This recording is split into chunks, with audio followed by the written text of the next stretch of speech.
Hello students, good afternoon. जैसे कि आज कुछ बच्चों ने कहा कि कल की वीडियो में लिखा हुआ पूरा नहीं आ रहा था।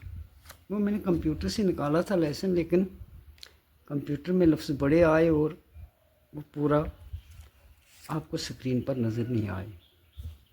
तो उन्हीं बच्चों की डिमांड पर, 7th 8th के बच्चों की डिमांड पर ये वीडियो मैं हाथ से लिख कर फिर डाउनलोड कर रहा हूँ। आप कुछ कल का ध्यान में रखें, कुछ आज जितनी भी कोशिश हुई मैं साफ वीडियो डालने की कोशिश करूँगा। तो बगैर वक्त ज़ाया किए हुए टॉपिक पे आते हैं। जब भी किसी वर्ब के आखिर में यूजेस ऑफ इंग है भाई, फिर देख लो। नंबर 1 रूल्स है, जब भी किसी वर्ब के आखिर में ई आ जाए तो ई को हटाकर इंग लगाया जाता है। ई को हटाकर इंग लगाया जाता है। जैसे राइट, राइटिंग, टेक, टेक के लास्ट पे ही आया, राइट के लास्ट पर भी आया, तो हमने ई को हटाकर क्या लगाया, इंग। टेक के लास्ट पे ही आया तो टेकिंग। साबित क्या हुआ, किसी भी वर्ब के लास्ट पे ई आ जाए, ई को हटाकर आईएनजी लगाया जाता है। नंबर 2, जब भी किसी वाई के आखिर पर आई ई आ जाए, जब भी किसी वर्ब के आखिर पर आई ई आ जाए तो आई ई को हटाकर वाई लगाकर इंग लगाया जाता है। क्या करना है, आई ई को हटाकर, मैंने लिखा है वहाँ डाई, अब इसके लास्ट पे आई ई आ गया, इस आई ई को हटाकर वाई लगाकर D Y I N, Y को हटाकर आई ई को हटाकर वाई लगाकर आई एन जी लगाया जाता है। इसको फिर देख लो, जब भी किसी वर्ब के आखिर पर आई ई आ जाए तो आई ई को हटाकर वाई लगाकर इंग लगाया जाता है। जैसे मैंने वही लिखा है, डाई, डाई के लास्ट पर आई ई आ गया तो इसके साथ इंग लगाना है, तो D Y I N G, die. अब देखते हैं रूल नंबर 3, जब भी किसी वर्ब के आखिर पर कॉन्सोनेंट आ जाए, क्या आ जाए, consonant, A E I O you, ये सारे वावल है, और इनसे हटकर कॉन्सोनेंट आ जाए और उससे पहले एक वावल हो, उससे पहले एक वावल हो, तो उस सूरत में उस लास्ट के कॉन्सोनेंट को डबल करके इंग लगाया जाता है। लास्ट के कॉन्सोनेंट को क्या किया जाता है, डबल करके इंग लगाया जाता है। जैसे कट, ये है कट, कटिंग, रन, लास्ट पे कॉन्सोनेंट आ गया, पीछे एक वावल है, लास्ट पे कॉन्सोनेंट आ गया, पीछे एक वावल है, तो अब इस लास्ट के कॉन्सोनेंट को डबल करके इंग लगाया जाता है। Cut, cutting, run, running. अभी तीसरा रूल,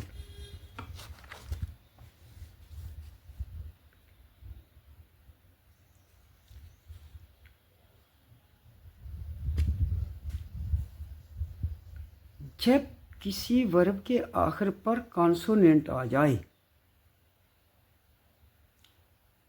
और उससे पहले दो वावल आ जाए, क्या हो जाए, किसी भी वर्ब के आखिर पर कॉन्सोनेंट, ऊपर भी कॉन्सोनेंट है नीचे भी, आप ज़रा ख्याल रखना, जब भी किसी वर्ब के आखिर पर कॉन्सोनेंट आ जाए और उस कॉन्सोनेंट से आखिरी, उस कॉन्सोनेंट से पहले दो वावल आ जाएं, कितने वावल आ जाएं? दो वावल आ जाएं, तो उस सूरत में उस आखिरी कॉन्सोनेंट को डबल नहीं किया जाता। एक में है कि कॉन्सोनेंट आ जाए तो पीछे एक वावल हो तो उस कॉन्सोनेंट को डबल किया जाता है। दूसरे में है कि अगर कॉन्सोनेंट आ जाए लेकिन उसके पीछे दो वावल आ जाए, कितने वावल आ जाए? दो वावल आ जाए, तो उस सूरत में उस लास्ट कॉन्सोनेंट को डबल, आखिरी कॉन्सोनेंट को डबल नहीं किया जाता। जैसे कीप, कीप में दो वावल आ गए, लास्ट का कॉन्सोनेंट आ गया तो इंग लगा दिया, तो इसमें हमने लास्ट के कॉन्सोनेंट को डबल नहीं किया। Keeping, look, LOOK, look, looking, इस तरह के बहुत सारी वर्बें हैं जिनके लास्ट पे कॉन्सोनेंट आता है लेकिन वावल एक ही आता है। अब देखें, जब किसी वर्ब के आखिर में WRY इनमें से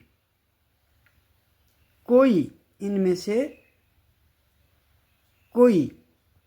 एक भी आ जाए, लास्ट पे क्या, WRY इनमें से कोई एक भी आ जाए, तो उस सूरत में भी WRY को डबल नहीं किया जाता, अगर उनसे पहले एक ही वावल क्यों न हो।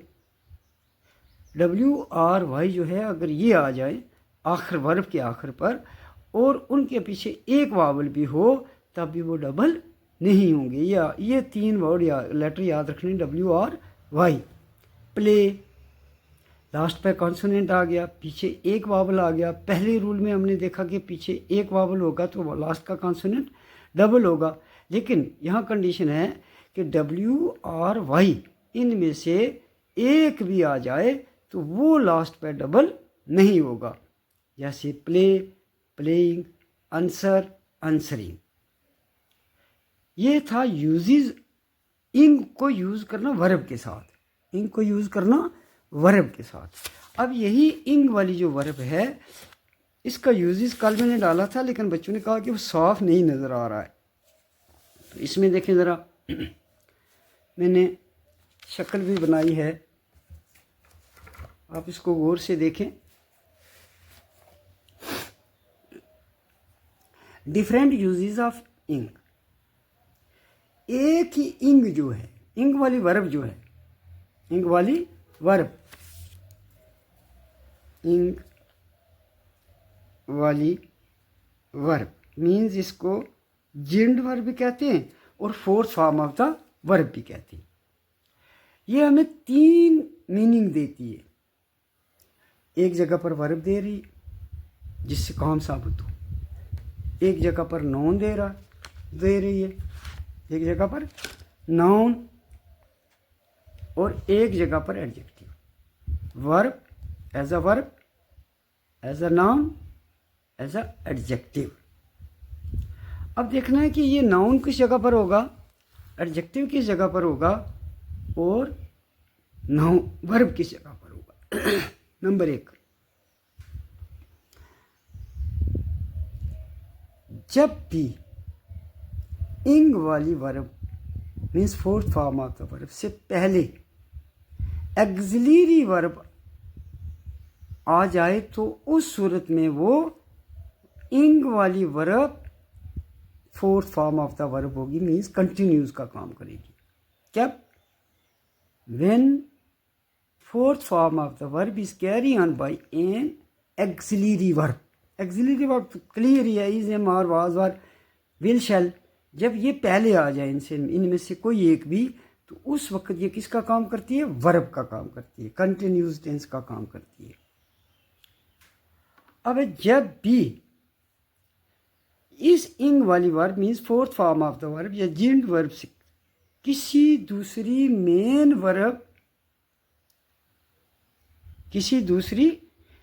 वर्ब के साथ आए तो उस सूरत में वो जो fourth form of the verb है, जिंड वर्ब है या इंग वाली वर्ब है, नाउन का काम करती है।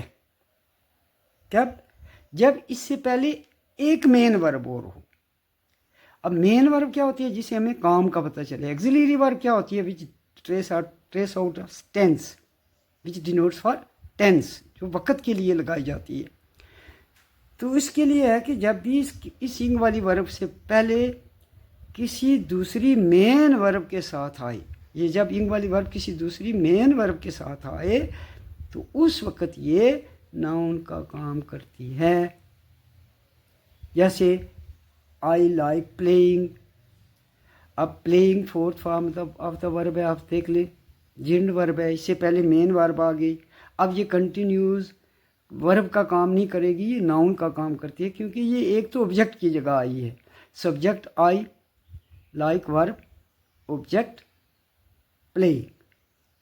तो इसमें प्लेइंग से पहले मेन वर्ब आएगी लाइक, तो इट मीन्स कि ये किसका काम करती है? प्रोनाउन, ऑब्जेक्ट का काम करती है। और ये क्या है? नाउन। ऑब्जेक्ट और सब्जेक्ट की जगह हमेशा नाउन या प्रोनाउन आते हैं। जब भी इंग वाली वर्ब से पहले मेन वर्ब के बाद इंग वाली वर्ब आए और उसके बाद नाउन आए, पहले क्या आए? मेन वर्ब, फिर क्या आए? जिंड वर्ब, जिसको आप कहते हैं fourth form of the verb या इंग वाली वर्ब, और उसके बाद क्या आए? नाउन आए। उस सूरत में वही इंग वाली वर्ब एडजेक्टिव हो जाती है। अब वो क्या साबित करती है कि मैं क्या हूं? एडजेक्टिव हूं। जैसे आई लाइक प्लेइंग क्रिकेट। अब इसमें आई सब्जेक्ट आ गया, लाइक मेन वर्ब आ गई है, प्लेइंग ये अब एडजेक्टिव है, और क्रिकेट क्योंकि इस प्लेइंग फोर्थ फॉर्म के बाद नाउन आया है। जब भी जिंड वर्ब के बाद नाउन या प्रोनाउन आ जाए और इससे पहले मेन वर्ब हो, तो उस सूरत में वो जो जिंड वर्ब होती है, जिसको आप playing fourth form of the verb कहते हो, वो एडजेक्टिव का काम करती है। They want watching TV. अब टीवी आ गया, नाउन है।